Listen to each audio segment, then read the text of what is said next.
Aditya Payasi, CEO, Indian Wind Turbine Manufacturers Association, and we're having this press conference regarding Windergy 2025, which is one of the world's largest wind energy events, almost fourth largest in the world. And last year we had a huge participation both nationally and internationally.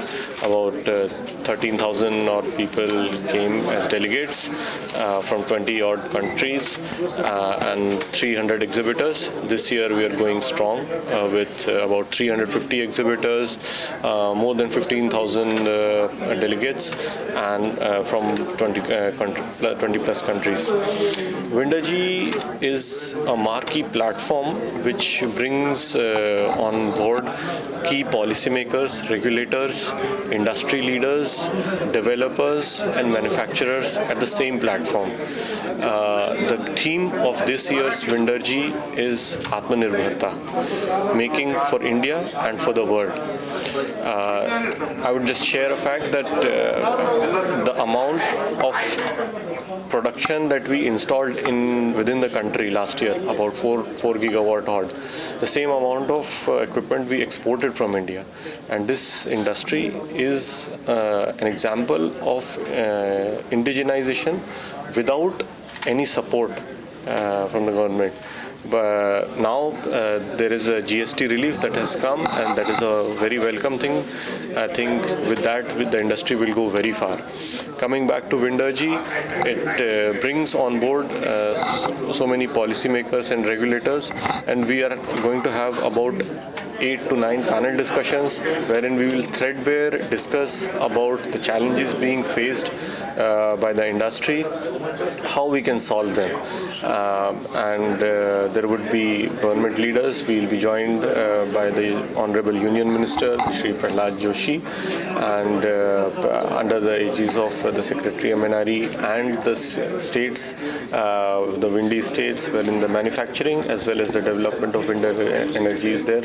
We're looking forward to a very fruitful and path-breaking kind of panel discussions in Windergy 2025. I would welcome you all. Welcome all of you for the Windergy 2025 opening remarks at the press conference. Good evening, esteemed guests, colleagues, partners, industry leaders, and members of press.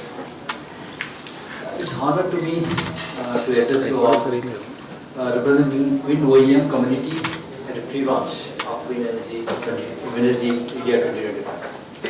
A flagship event dedicated to advancing the wind energy sector in India and beyond. Windergy India 25 is the country's largest and the most influential wind energy trade fair and conference organized by IWTMA and partnership with PDA. The event serves as a premier platform for policymakers, OEMs, developers, investors, technology innovators to discuss India's growing wind energy ecosystem and its critical role in achieving the national target of 500 gigawatts of renewable energy capacity by 2030. The 2025 edition, the theme is Wind Power Policies, Partnerships towards the Atmanirbhar Bharat. We will focus on this, this event is mainly focused on manufacturing of localization, supply chain resilience, hybrid projects, offshore potential, while showcasing cutting-edge solutions from India and global players driving the energy transition. Just I want to just give some small facts and numbers. As in India, we set to be invest around 360 billion US dollars to achieve 500 gigawatts by 2030. That's as India as a total planning. In addition, our Indian all top corporates and conglomerates planning to invest around 800 billion US dollars to establish the lot of infrastructure in green energy like green hydrogen, clean energy, and including EV mobility. It's a huge investment is coming to India to consider a lot of potentials. The RE sector now contributes the any just guesses what is the renewable energy contributes to our GDP? Can just anyone guess the number? How much? Okay. See, at present we are contributing as a renewable energy almost 1.5 times of our percentage in our India's GDP. This is going to be double by 2030. If you are achieving this, the way what is we are achieving, it is going to be achieved by double the capacity. 3% going to be contribute from the renewable energies. That is what the potential of renewable energy for the contributing to GDP. And just to, as a overall India's total installed capacity of power, we have almost 476 gigawatts already installed.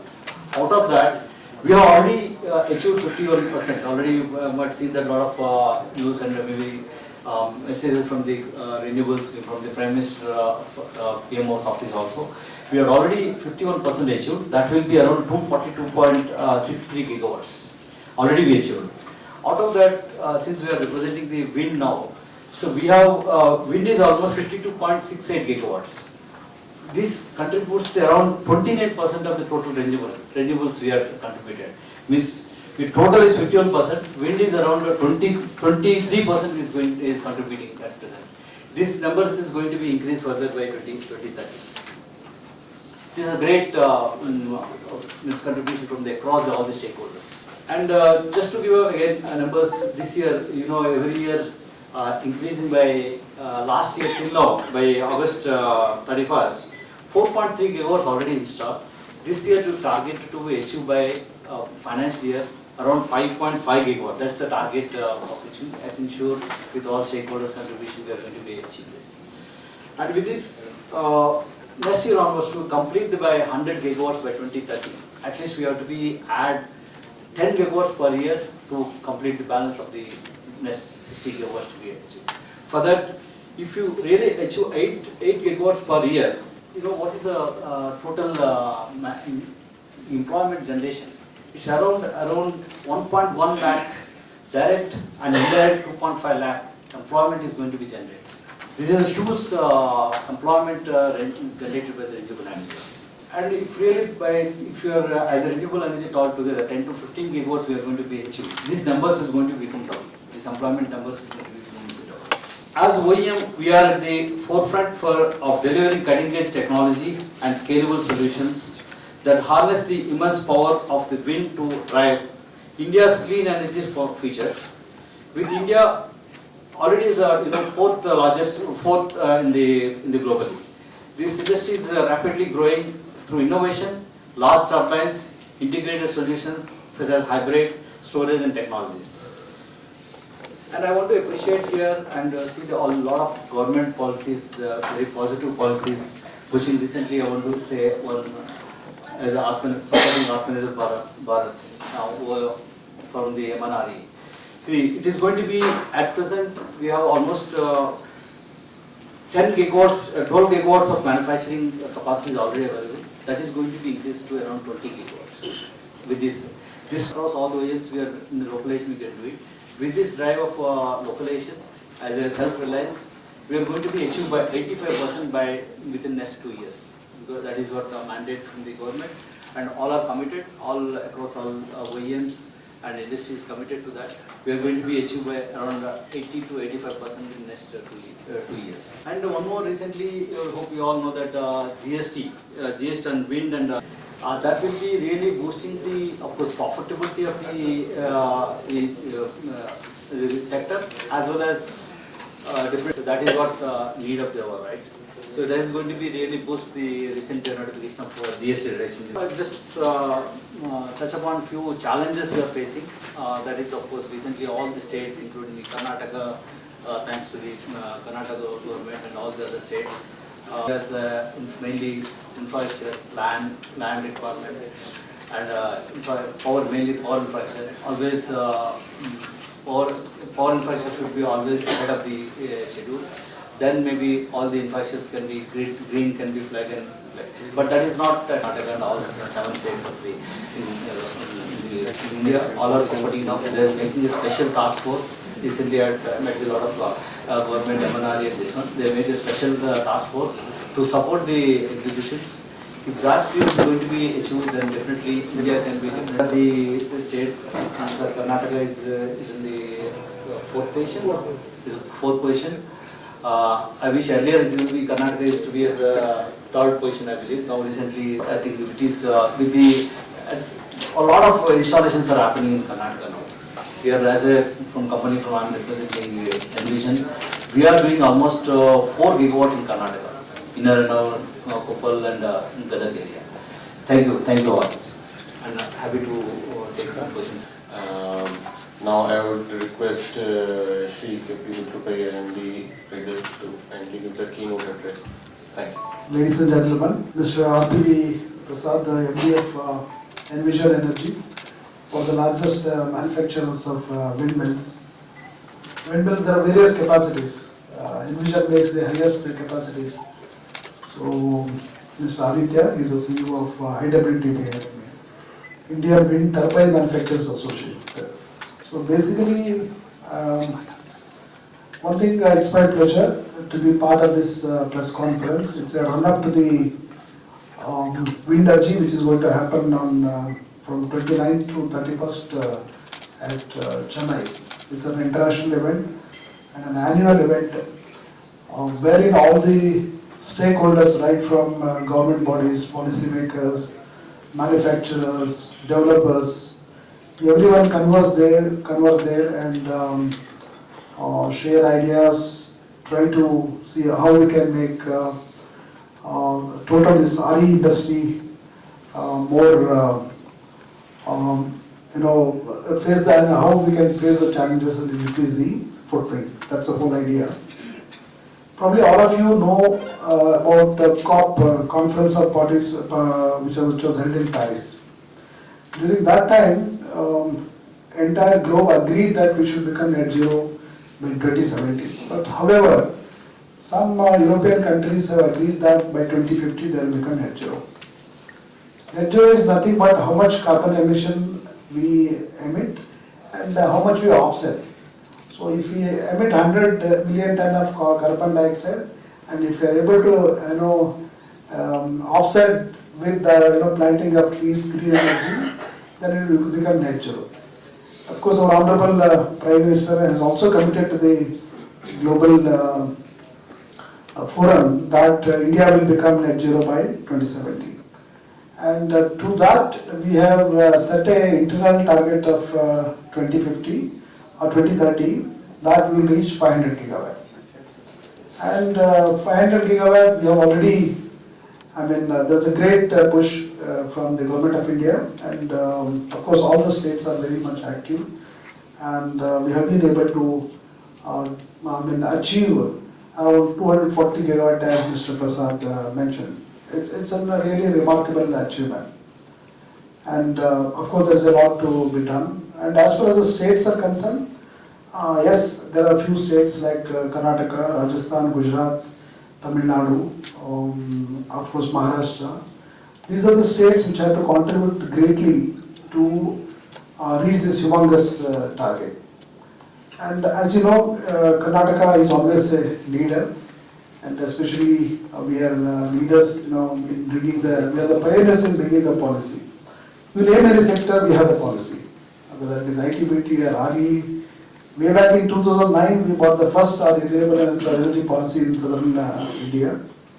And during that time, our installed capacity was only 2.5 gigawatt. But whereas now we have touched 25 gigawatt. 25,000 megawatt is our installed capacity of Karnataka.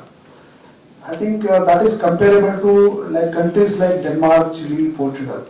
So Karnataka's installed capacity is comparable to most of the developed countries in Europe.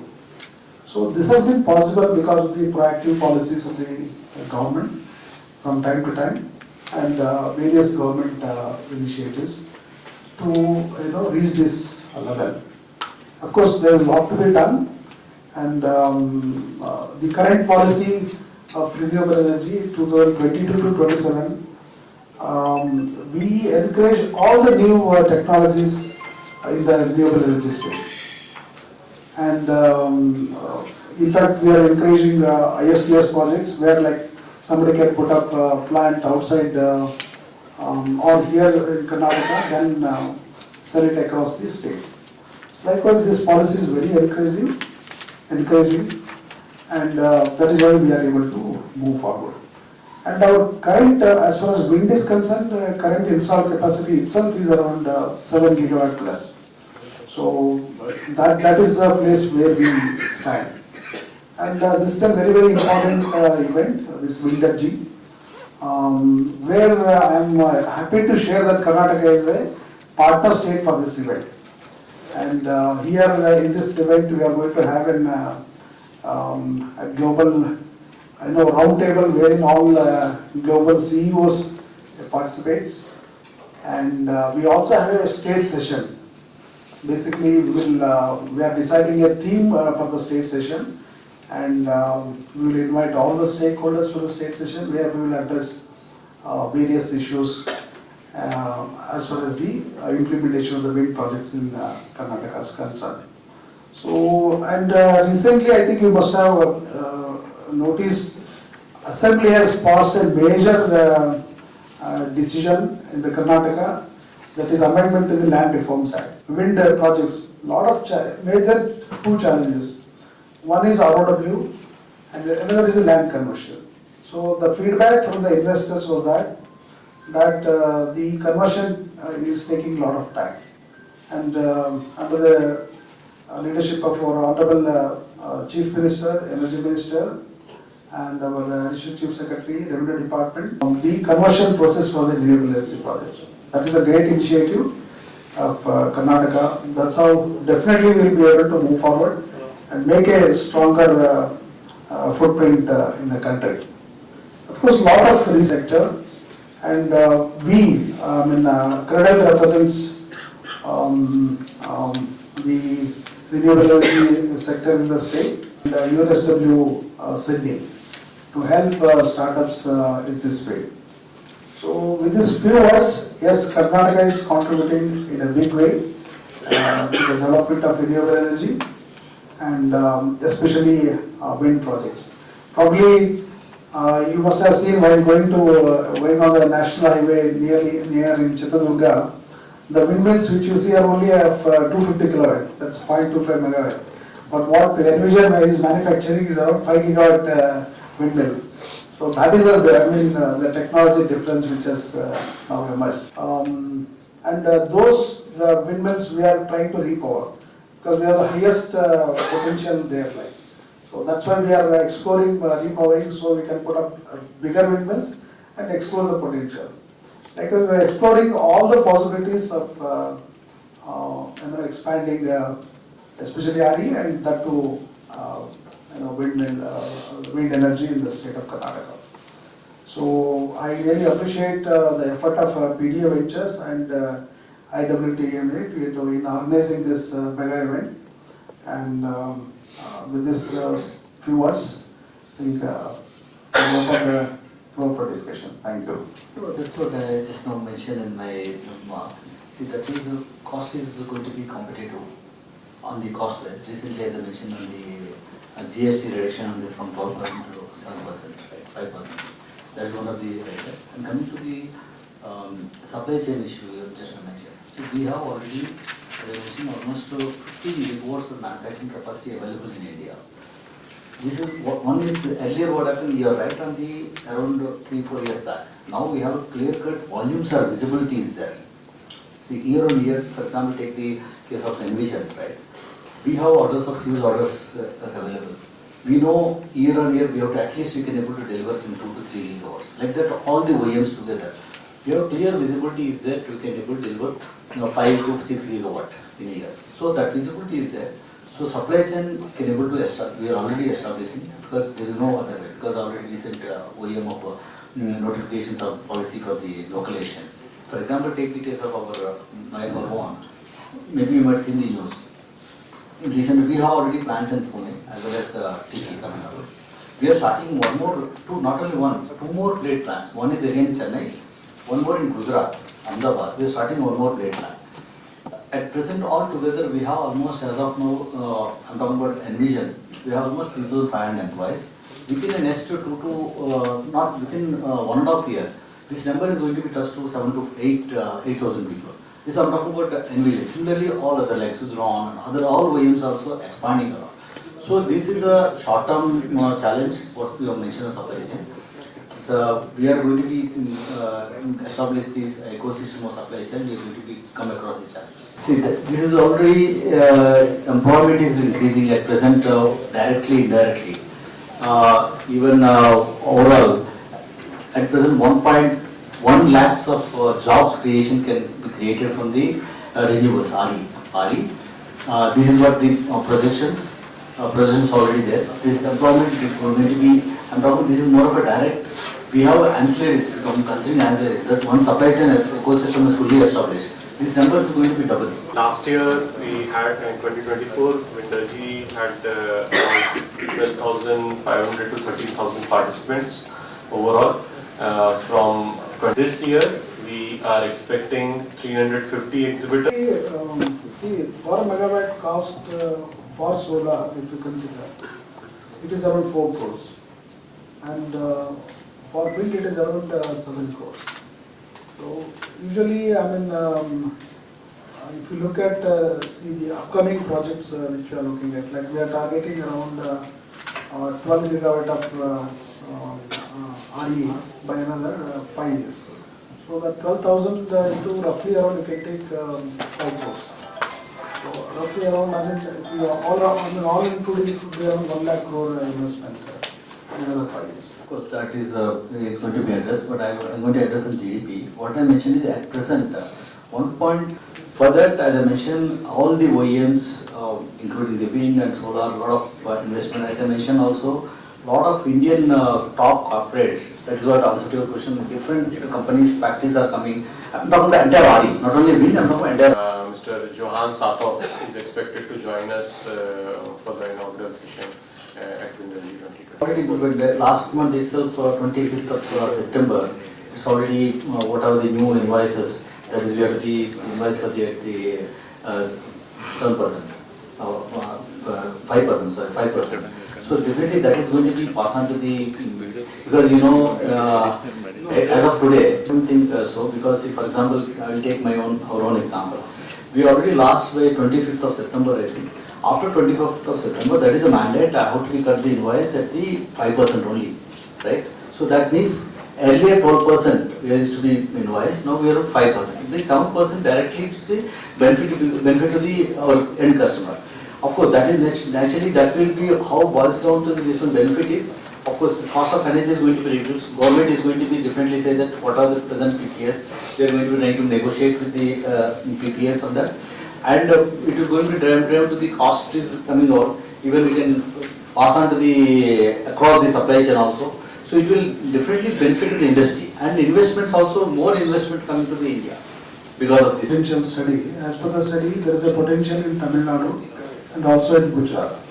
So at these two places, through MNR, so this offshore wind is being explored in a great way. So MNR is also supporting this cause. One first is volume. If you have a good volume, naturally all these stakeholders can start working. If you have a smaller volume, for example, initially 500 megawatt, definitely cost may not going to be reduced because of this one. We have a volume of at least minimum, you can say 2 to 3 gigawatt volume. Then maybe entire stakeholders can try to be put the infrastructure. Otherwise, what 500 maybe naturally no one interested to put the factories or here to make it. See, Manson and Upper can do it. Maybe more of infrastructure like submerged cables. We have 1GC and all we have, but we have to see that how specific to the wind energy to make it. So cost is going to be more, but definitely volume comes, the cost is going to be come. This both are dependent. See, mainly Europe, offshore resource is very good. It's 10 meters and above, not 10. It's in fact 13 and 14 meters and above. That is a wind resource. Indian offshore resource, it will be, of course, as sir has mentioned, Nivea has done already 1,164 gigawatt, and we have just used almost 4.5% of it only. So since the cost of offshore is too high and the wind speed naturally is low across the Indian shores, should we look at onshore, exploiting onshore first, and then offshore. That is also a question. Yes, the cost of offshore is quite high technologically across the world, not just in India. So should we go for offshore as of now or remain with onshore as of now? That is Into every state. So every state has got different policies. Like Karnataka has got a RE policy, wherein we follow the industrial policy of Karnataka. We gave various kind of incentives, whether in terms of stamp duty exemption, conversion by labor, and these kind of benefits we offer to the investors. Apart from that, the other measures include, as I mentioned, one of the major challenge which was being faced by the investors was conversion, the process of difficulty in conversion, which government has taken note of it and has exempted RE industry from a conversion process. Like every state has got its own, but ultimately it's all driven by the potential. Like how I cannot, Karnataka can't go for the offshore wind because we do not have a potential. The speed is not there. But one is potential, of course, the second is the policies of each. we are going to do it in Chennai as we go towards the event. So as a practice itself, we've been conducting prior to event these press conferences in various states, because without states this sector cannot come through. As sir was mentioning, we have to have states along with it. We'll be having on 8th, it's in Bengaluru. Then on 14th we'll be having in Delhi, and then 16th we'll have it in Chennai. So everywhere we. So can you call this as a road show?